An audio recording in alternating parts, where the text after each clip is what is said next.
बिस्मिल्लाहिर्रहमानिर्रहीम। Mechanical behaviour of material के lecture number 6 का दूसरा हिस्सा मैं स्टार्ट करता हूँ। ठीक है, तो पहले इस हिस्से में मैंने स्लिप एक्सप्लेन किया और डिसलोकेशन एक्सप्लेन किया और डिसलोकेशन का पहला टाइप जो हमारे साथ एज डिसलोकेशन था वो हमने एक्सप्लेन किया। ठीक है, अब हम दूसरे टाइप स्क्रू डिसलोकेशन की तरफ आते हैं। ठीक है, this screw dislocation is defined by the line A B, the latter being generated by displacement of one part of the crystal relative to the other। ठीक है, मतलब स्क्रू डिसलोकेशन तब पैदा होगा जब एक पार्ट कंप्लीटली मोशन कर ले रिलेटिव टू अदर पार्ट। ठीक है, और ये मैं आपको डायग्राम में शो करता हूँ। उसका फिगर हमारे साथ ये है।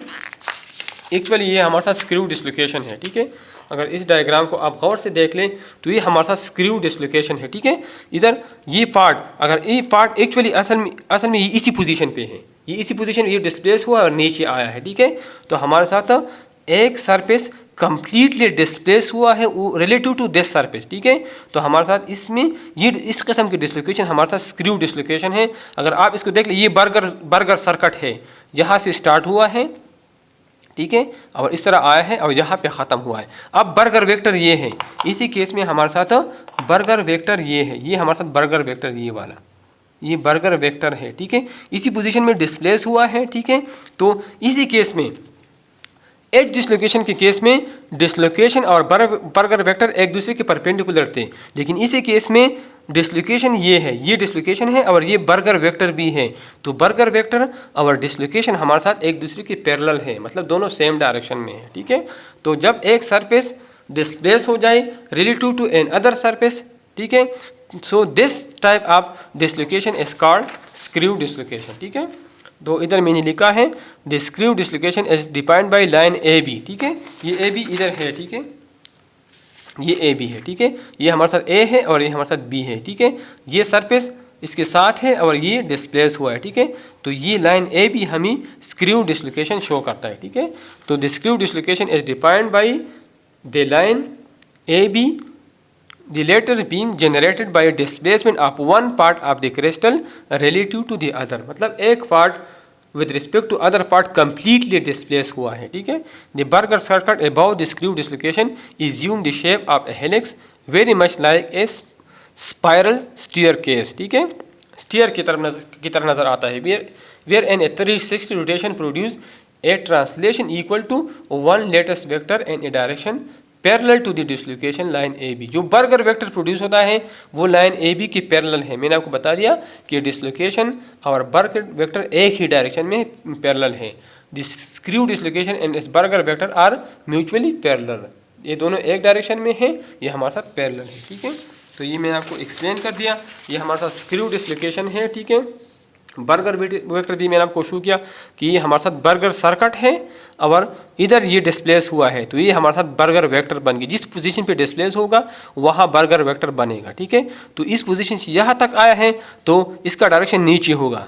ठीक है, और हमारे साथ डिसलोकेशन का डायरेक्शन भी नीचे है। इसका मतलब मैंने आपको बता दिया कि डिसलोकेशन और बर्गर वेक्टर सेम डायरेक्शन में होंगे स्क्रू डिसलोकेशन में। ठीक है, और ये हमारे साथ इसमें डिसलोकेशन मोमेंट है।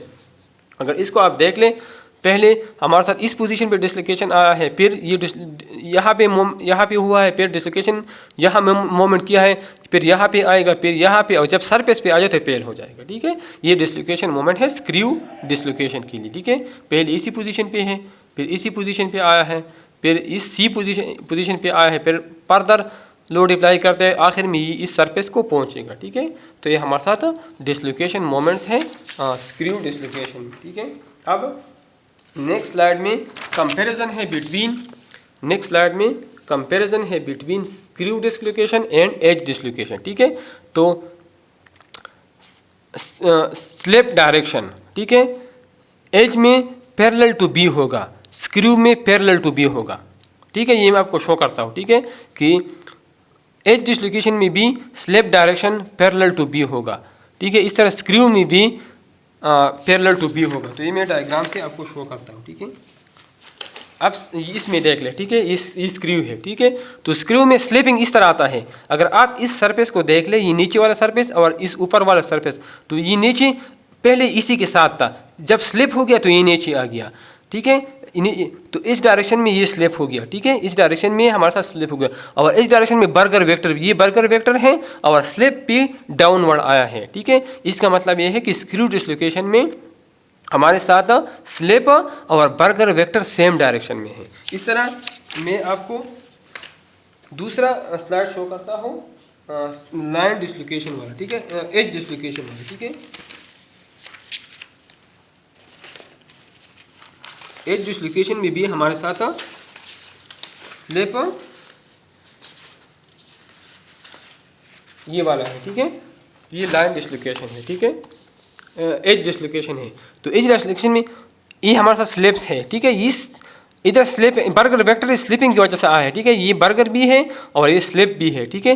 तो इसी केस में बर्गर वेक्टर और स्लिप सेम डायरेक्शन में है, ठीक है। तो इसलिए कंपैरिजन में हमारे साथ इधर कंपैरिजन में हमारे साथ इधर हमने लिखा है पहला कंपैरिजन कि स्लिप डायरेक्शन हमारे साथ पैरेलल टू बी होगा, ठीक है, अब एज डिसलोकेशन में और स्क्रू डिसलोकेशन में भी पैरेलल टू बी होगा। इस तरह दूसरा point relation between dislocation line and B, तो मैंने आपको बता दिया कि डिसलोकेशन लाइन और बर्गर बी ये एज में परपेंडिकुलर है और स्क्रू में पैरेलल है, ठीक है। इधर आप देख लें, इसी केस में यहाँ पे डिसलोकेशन प्रोड्यूस हुआ है और ये बर्गर है, ठीक है। तो ये डिसलोकेशन और ये बर्गर एक दूसरे के परपेंडिकुलर है। और दूसरे केस में आप देख लें स्क्रू डिसलोकेशन में, ठीक है, इसमें पैरेलल है, इसमें ये डिसलोकेशन भी है और ये बर्गर वेक्टर भी है, ठीक है। तो इसी केस में डिसलोकेशन, ये ए बी डिसलोकेशन और बर्गर वेक्टर एक दूसरे के पैरेलल है, ठीक है। इसलिए दूसरा पॉइंट हमने लिखा है कि हमारे साथ relation between dislocation and burger vector B, edge dislocation में ये नॉर्मल होगा और स्क्रू डिसलोकेशन में ये पैरेलल होगा। इस तरह direction of dislocation line moment relative to B, ठीक है, डिसलोकेशन और बी ए एक दूसरे के साथ पैरेलल होंगे, ठीक है, एज डिसलोकेशन में और स्क्रू डिसलोकेशन में ये परपेंडिकुलर होंगे, ठीक है। और चौथा point process by which dislocation में लीव द ग्लाइड प्लेन हमारे साथ एक्चुअली स्लिप प्लेन है, ठीक है।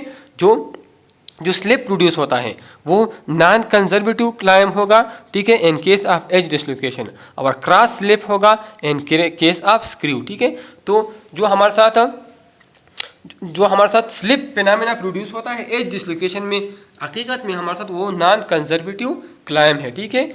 और जो स्क्रू डिसलोकेशन में जो स्लिप फिनोमेना प्रोड्यूस होता है वो हमारे साथ क्रॉस स्लिप है। तो ये 4 डिफरेंसेस हैं between edge dislocation and screw dislocation, ठीक है। अब इसके बाद हमारे साथ अक्सर मटेरियल में हमारे साथ लाइन डिसलोकेशन और एज डिसलोकेशन दोनों प्रोड्यूस होते हैं, ठीक है।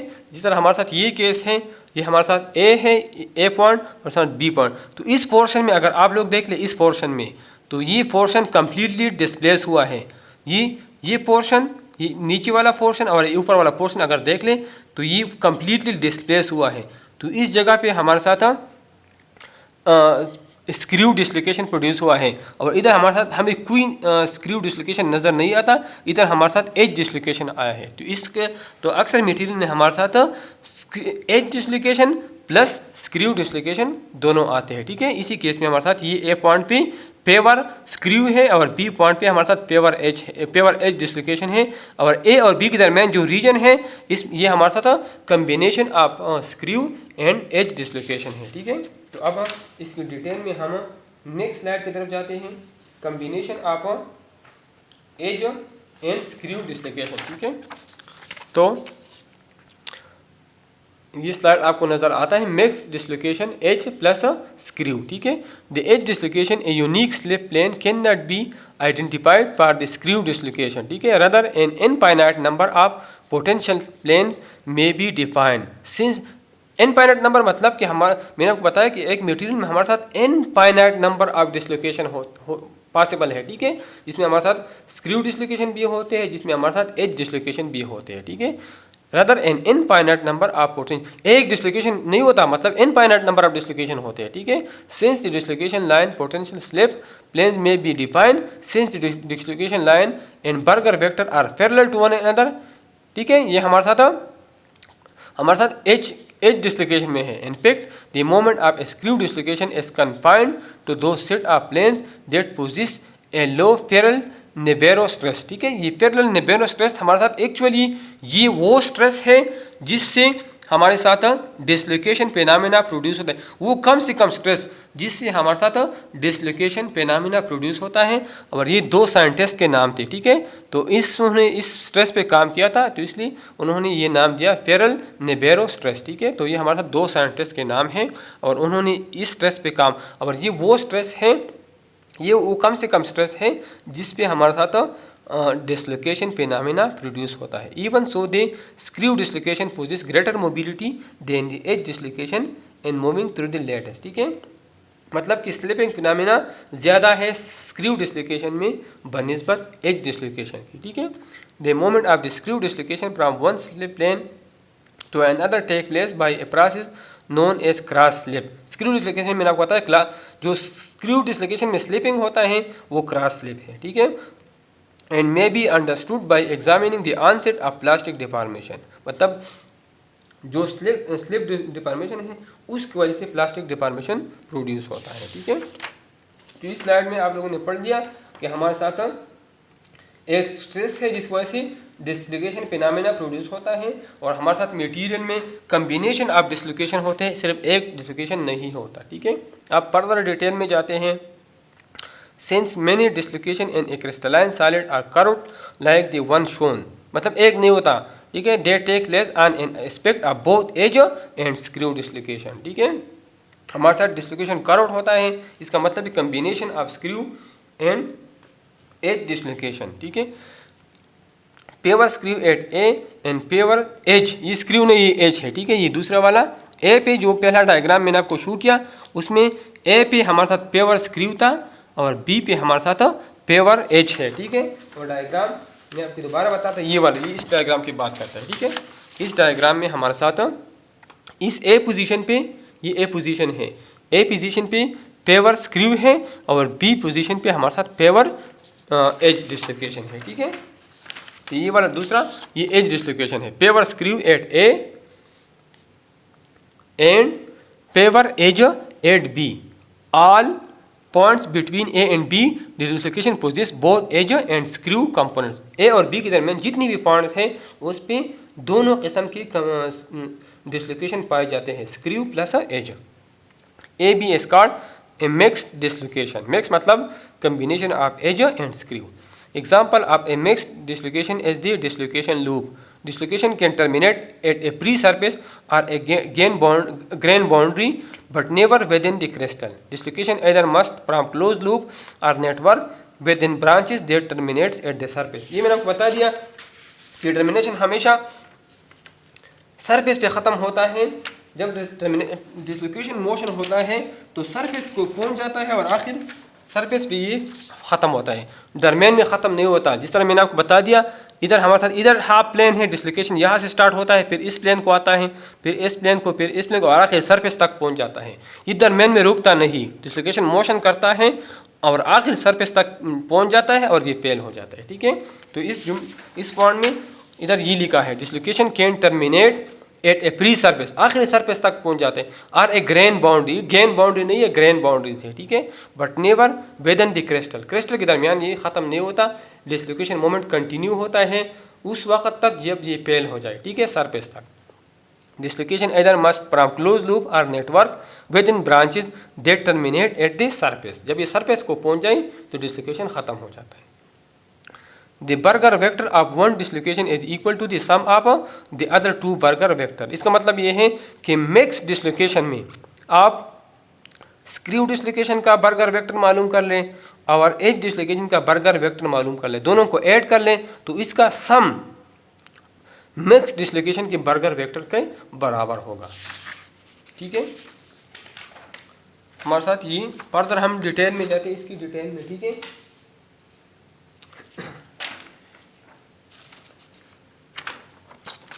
Characteristic of dislocation, mix dislocation, edge plus screw. ठीक है, तो where nu is equal to Poisson ratio, comparing equation 2.13। तो इक्वेशन 2.13 हमारे साथ ये है, ये हमारे साथ 2.13 है। अगर हम इक्वेशन, ये 2.13 है ये इक्वेशन। ठीक है, ये इक्वेशन हमारे साथ 2.13 है, ये इधर लिखा है, ठीक है, ये इक्वेशन 2.13 है। और फिगर 2.15 बुक में मौजूद है। अगर दोनों का आप मुआजना कर ले, ठीक है, तो फिगर 2.15 अगर बुक में देख ले तो कुछ इस तरह है। ये एक्स एक्सिस है, ये वाई एक्सिस है,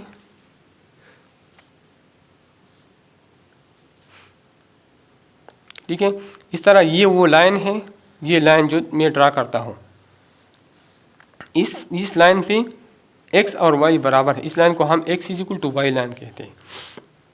इस तरह हम इस लाइन को x is equal to minus y, x is equal to minus y line कहते हैं, ठीक है।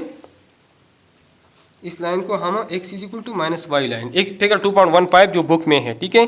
तो हर पॉइंट पे हम stresses sigma X X, sigma Y Y, tau X Y, sigma X sigma X Z और टा एक्स जेड मालूम stresses की मुख्तलिफ वैल्यू मालूम कर सकते हैं।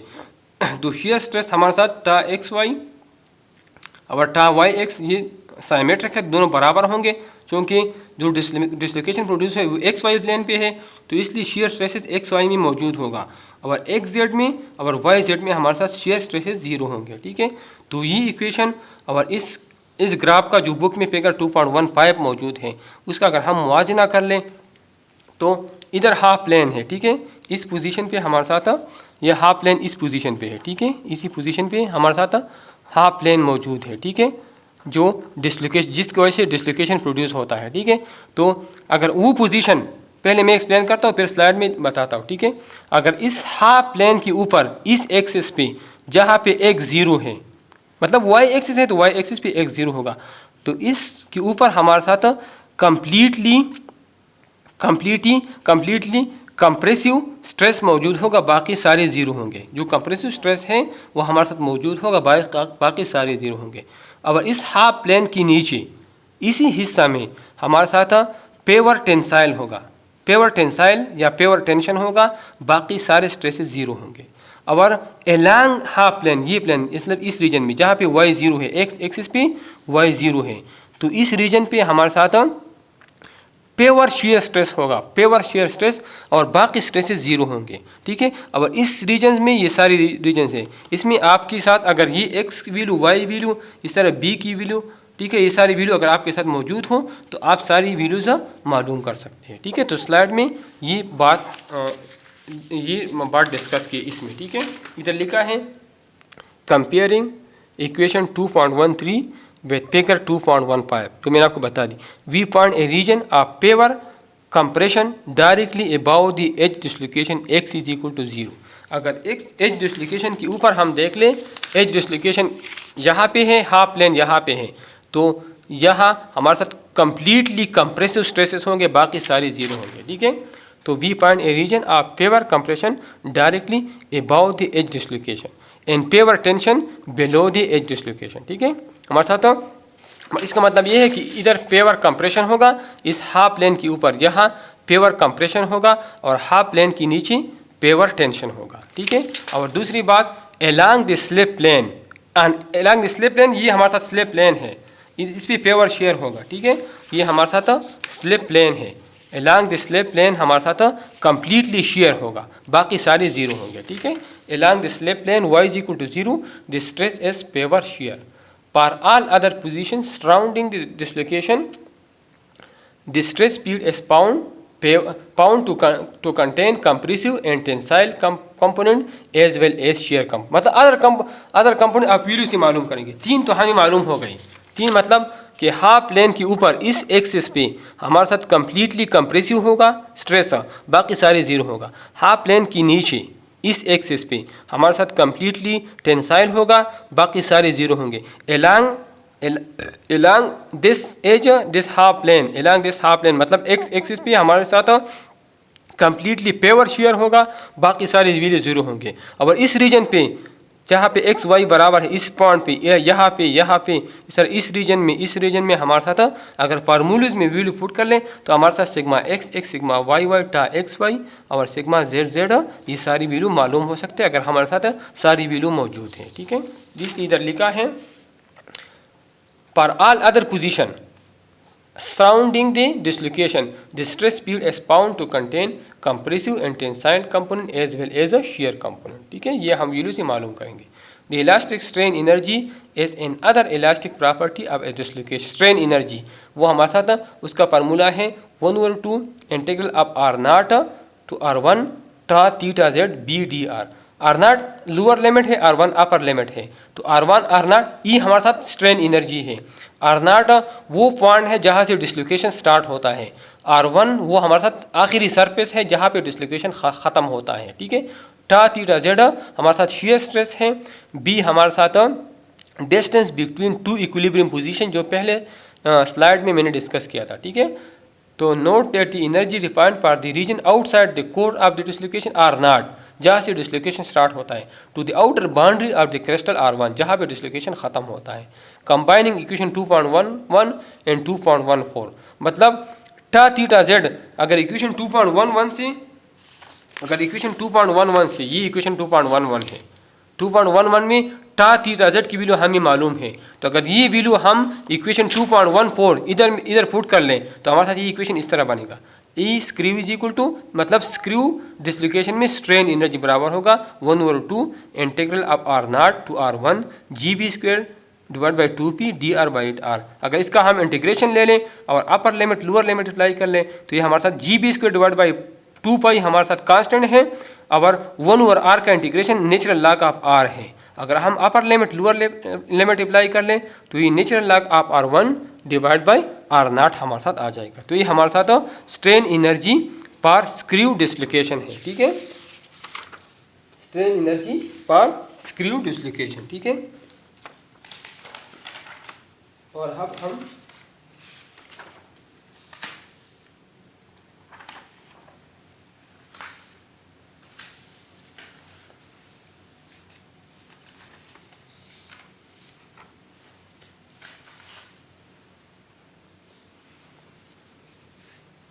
और इसी के साथ हमारा ये लेक्चर कंप्लीट हो गया। ठीक है, इस तरह बुक में सर हमारे साथ जिस तरह ये स्क्रू